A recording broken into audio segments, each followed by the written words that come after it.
Menyandang status juara Liga 1 2023, Persib Bandung berhak tampil di AFC Champions League 2 2024-2025. Dalam hal ini, sebuah kabar baik diperoleh oleh Persib Bandung. Kabar tersebut adalah Persib Bandung tidak perlu menjalani babak playoff dan dipastikan langsung masuk ke babak penyisihan grup. Bojan Hodak sendiri mengakui hal tersebut menjadi keuntungan besar bagi timnya.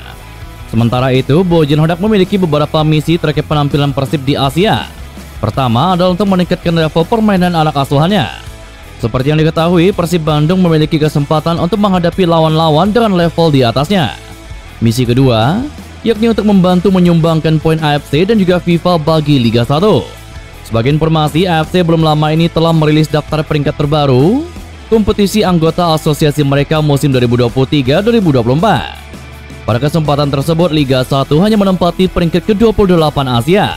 Liga 1 juga tercecer di urutan ke-6 untuk kawasan ASEAN. Itu bagus, dan menjadi hal yang penting bahwa kami bisa langsung masuk ke fase grup. Jadi ini membuat kami menjadi lebih mudah, karena tidak perlu tampil dulu di kualifikasi. Karena kualifikasi bisa saja menyulitkan bagi kami, dan menjadi masalah. Dengan kelolosan langsung kami ke fase grup, itu tentunya menjadi keuntungan bagi klub. Kami akan memainkan laga yang berat. Jadi kami, para pemain, bisa meningkatkan level permainannya melawan tim-tim bagus di Asia. Hal penting lainnya adalah untuk bisa mendapatkan poin bagi ranking AFC dan FIFA. Ini penting untuk klub serta Indonesia. Jadi untuk di waktu yang akan datang, klub Indonesia bisa langsung melaju ke Liga Champions Asia. Jelas Bojan Hodak. PSSI dan PT Liga Indonesia baru memundurkan kick-off Liga 1 2024-2025 menjadi tanggal 9 Agustus 2024. Persib Bandung kontra PSBS Biak menjadi laga pembuka. Persib adalah juara bertahan Liga 1 setelah mengalahkan Madura United. Sementara PSBS Biak ialah kampiun Liga 2 pada musim lalu usai menaklukkan Semen Padang. Sebelumnya pada tanggal 31 Mei 2024 kemarin, PT LIB telah menetapkan sepak bola Liga 1 pada musim depan akan digelar pada tanggal 2 Agustus mendatang. PSSI dan PT LIB baru saja menggelar rapat untuk memfinalisasi jadwal Liga 1 selama 3 musim ke depan, supaya tidak bentrok dengan agenda Timnas Indonesia. Soal format kompetisi musim depan, Ferry Paulus mengungkapkan akan memakai format kompetisi penuh. Artinya, fase Championship Series seperti yang dipakai di Liga 1 musim lalu tidak akan digunakan lagi. Seperti diketahui, Liga 1 musim lalu dibagi ke dalam 2 fase, yakni reguler dan juga Championship Series. Borneo FC menjadi pemuncak di babak reguler. Lalu Persib Bandung yang keluar sebagai juara Liga 1 saat babak Championship Series. Terkait alasan dihapusnya babak Championship Series, Ferry memastikan bukan karena tidak bagus. Ia beralasan untuk memberikan ruang bagi Timnas Indonesia melakukan pemusatan latihan yang dibutuhkan oleh pelatih Sintayong. Kick-off Liga 1 2024-2025 akan digelar di Bandung antara Persib lawan PSBS Biak pada 9 Agustus 2024. Kami diminta menjelaskan beberapa program ke depan. Sinkronisasi antara jadwal Liga 1 dengan Timnas Indonesia. PSSI menginstruksikan ke PT LIB untuk melakukan sinkronisasi jadwal sampai musim 2026-2027. Dari jadwal yang disusun dan beberapa kali sudah berinteraksi dan meminta petunjuk PSSI, sudah difinalisasi bahwa jadwal Liga 1 ke depan sinkron dengan agenda Timnas Indonesia. Championship Series udah nggak ada, jadi kompetisi full. Jadi bukan tidak bagus Championship Series. Championship Series sebetulnya animonya besar. Dari sisi produk mengkilat, tetapi kebutuhan waktunya tidak mencukupi. Sehingga mau tidak mau, kita harus kembali ke full kompetisi seperti apa yang ada di tahun-tahun lalu. Jelas Ferry Paulus. Setali 3 uang dengan Ferry Paulus, Erick Thohir selaku Ketua PSSI juga memastikan bahwa Liga 1 bakal berhenti ketika Timnas Indonesia bermain di kalender internasional, kecuali Piala AFF. Setelah diskusi panjang dan meeting berkali-kali, PT LIB dan PSSI untuk memastikan kalender selama 3 tahun ke depan, sudah tidak ada perubahan lagi. Ada slot kompetisi yang dihormati, dan juga slot Timnas Indonesia. Kami akan atur. Misalnya ketika Timnas Indonesia bermain di putaran ketiga kualifikasi Piala Dunia 2026 zona Asia. Jelas Erick Thohir. Penjaga gawang Persib Bandung Teja Pakualam tidak ingin terburu-buru untuk menentukan nasibnya di skuad Persib Bandung. Saat ini Teja Pakualam mengaku memilih untuk menikmati masa liburannya bersama keluarga tercinta, dan setelah itu baru memikirkan soal karirnya ke depan. apakah bertahan atau meninggalkan Persib Bandung. Setelah membawa gelar juara Liga 1 2023, Teja merupakan pemain yang santer dikaitkan dengan sejumlah tim. Teja memastikan bahwa masa depannya bersama Persib Bandung memang masih belum jelas. Ia juga akan memanfaatkan waktu tersisa untuk mempertimbangkan sejumlah opsi, baik bertahan di Persib Bandung atau justru hengkang. Sambil mempertimbangkan masa depannya, Teja juga tidak lupa untuk memenuhi kewajibannya sebagai pesepak bola. Ia tetap menjalankan program latihan mandiri secara berkala di setiap harinya. Sejak kedatangan kiper timnas Filipina Kevin Rey Mendoza, Teja kehilangan banyak kesempatan bermain karena lebih sering duduk di bangku cadangan. Kalau ini masih dipikirkan matang-matang, pastinya masih tetap latihan mandiri di lapangan dan di tempat gym. Jelas Teja Pakualam. Beredar kabar Semen Padang yang membesarkan nama Teja Pakualam di Liga 1 Indonesia turut meminati pemain bernomor punggung 14 di Persib Bandung tersebut. Skema peminjaman pemain sempat menjadi jalan Semen Padang untuk mendatangkan Teja Pakualam dari Persib Bandung. Namun belakangan Teja Pakualam berpotensi tetap bertahan di Persib Bandung meski gencar dirumorkan bakal hengkang. Setidaknya ada dua faktor yang membuat Teja Pakualam bakal tetap dipertahankan oleh Persib Bandung di Liga 1 2024 kelak. Dan berikut dua faktor yang membuat Teja Pakualam berpotensi batal meninggalkan Persib Bandung. Faktor pertama, Fitrul segera bergabung ke Bali United. Kiper ketiga Persib Bandung yakni Fitrul Dirstapa yang santer hengkang berpotensi membuat posisi Teja Pakualam tetap dipertahankan oleh skuad Pangeran Biru. Sosok Fitrul yang merupakan kiper ketiga Persib Bandung tersebut dikabarkan bakal bergabung ke Bali United pada musim depan. Praktis persaingan kiper di Persib Bandung akan semakin berkurang dan Teja bisa memperjuangkan tempat pertama di bawah mister gawang Persib Bandung.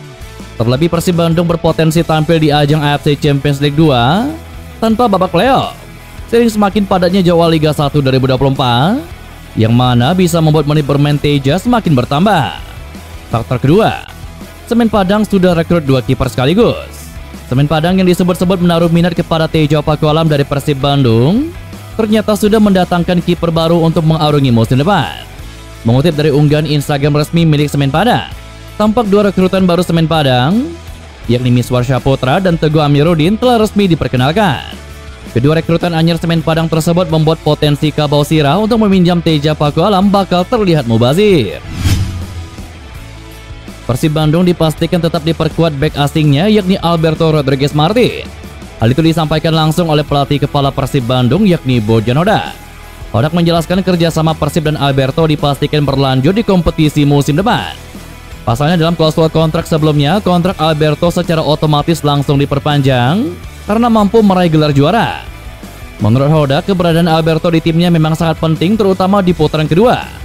Di mana kata Hodak, Alberto menjelma menjadi bek tangguh usai melewati proses adaptasi yang panjang. Hodak memahami apabila penampilan Alberto terkesan tidak stabil di putaran pertama. Pasalnya setiap pemain memiliki waktu adaptasi berbeda, dan Alberto menjadi salah seorang pemain yang harus melewati proses adaptasi berdurasi panjang. Alberto yang di awal karirnya bersama Persib Bandung kesulitan, seiring waktu mampu berkembang dengan baik hingga menjadi salah satu pilar penting di lini pertahanan Persib Bandung. Alberto mempunyai klausul dalam kontraknya. Andai klub menjadi juara, maka kontrak dia secara otomatis akan diperpanjang. Dia bermain dengan sangat baik pada putaran kedua musim lalu. Ketika pertama tiba, mungkin dia mengalami masalah karena klub bermain dengan gaya yang berbeda dalam bertahan, dan juga mungkin dia butuh waktu untuk beradaptasi. Jadi itu alasannya di awal dia tidak terlalu bagus, tapi di putaran kedua dia sangat bagus. Jelas Bojan Hodak. Legenda Persib Bandung Yudi Guntara menyarankan agar Persib Bandung memaksimalkan regulasi penggunaan 8 pemain asing di Liga 1 2024. Ia merasa penggunaan jumlah pemain asing yang gemuk bisa membangun skuad Persib Bandung menjadi lebih garang dari sebelumnya. Yudi mengaku setuju dengan adanya perubahan regulasi terkait jumlah kuota pemain asing di Liga 1 untuk musim depan. Karena selain bisa meningkatkan persaingan di dalam tim, persaingan juga akan terasa lebih sengit di level antar tim. Maka dari itu ia yakin Persib Bandung akan berusaha memanfaatkannya agar mengubah wajah timnya menjadi lebih baik. Namun menurut Yudi, perubahan regulasi ini tentu tidak akan diambil semua tim karena berkaitan dengan anggaran belanja tim. Ia yakin akan ada beberapa tim yang tidak memaksimalkan regulasi tersebut agar anggaran belanjanya bisa lebih ramping dan bisa dimanfaatkan untuk keperluan lainnya. Khusus bagi Persib, hal itu menurut saya tidak ada masalah. Mau ketentuannya 10 atau 8 atau berapapun juga tidak akan menjadi masalah. Pasti menurut saya mereka akan memenuhinya. Tapi yang main di lapangan hanya 6, jadi 2 cadangan. Jadi menurut saya bisa dimaksimalkan kalau Persib mau maksimal. Jadi menurut saya bagi Persib 8 pemain asing itu tidak akan menjadi masalah. Tapi kalau dilihat di sisi lain, klub-klub lain belum tentu bisa dimaksimalkan. Saya tidak mengecilkan klub-klub lain. Cuma kalau dipaksa, takut ada dampak lain dan mungkin bisa balik lagi kepada Liga Indonesia. Jadi nanti jangan sampai tercium keluar ternyata Liga Indonesia klub-klubnya tidak bisa bayar pemainnya atau menunggak pemainnya. Jadi secara kewajibannya tidak bisa dipenuhi. Jadi jangan sampai seperti itu. Jelas Yudi Guntara. Nasib gelandang asing asal Italia, Stefano Bertrand, bersama Persib Bandung sepertinya masih belum menemui titik terang karena kontraknya yang berlaku setengah musim. Hal itu disampaikan langsung oleh pelatih kepala Persib Bandung Bojan Hodak. Ia mengungkapkan bahwa kontrak gelandang asal Italia itu memang sudah habis di akhir musim lalu. Terlebih sebelumnya kontrak Stefano Bertrand di Persib Bandung hanya berdurasi 6 bulan saja atau sampai kompetisi Liga 1 2023 berakhir. Hodak menerangkan Stefano Bertrand saat ini sedang melakukan negosiasi ulang dengan Persib Bandung terkait perpanjangan kontrak. Dilihat dari negosiasinya, kedua pihak terlihat sangat aktif berkomunikasi dan diharapkan negosiasi tersebut berjalan dengan lancar. Rencananya dalam beberapa hari ke depan ia akan memeriksa kembali proses negosiasi Persib dan Stefano. Hodak yakin manajemen klub dan Stefano bisa segera merampungkan negosiasi agar Persib tetap bisa menggunakan servis dari ex pemain Juventus tersebut. Stefano sedang melakukan negosiasi kontrak baru dengan klub.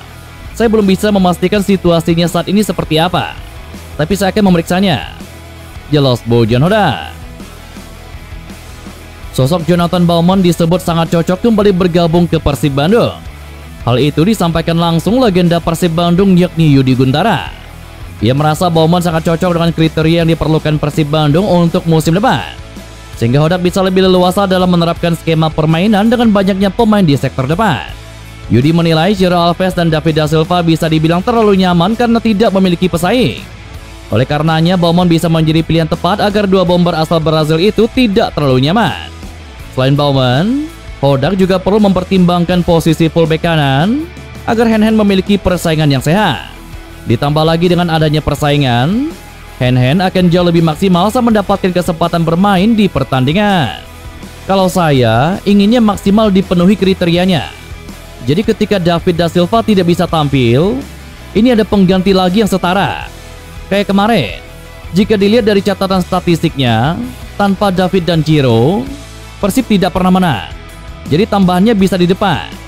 Kalau dulu kayak Baumann bisa bermain di depan dan di mana-mana. Atau alternatifnya bisa di bek kanan. Untuk di tengah sudah bagus. Ada Bertrand dan Marc-Anthony Karsdorp. Jadi tinggal bek kanan. Jelas Yudi Guntara.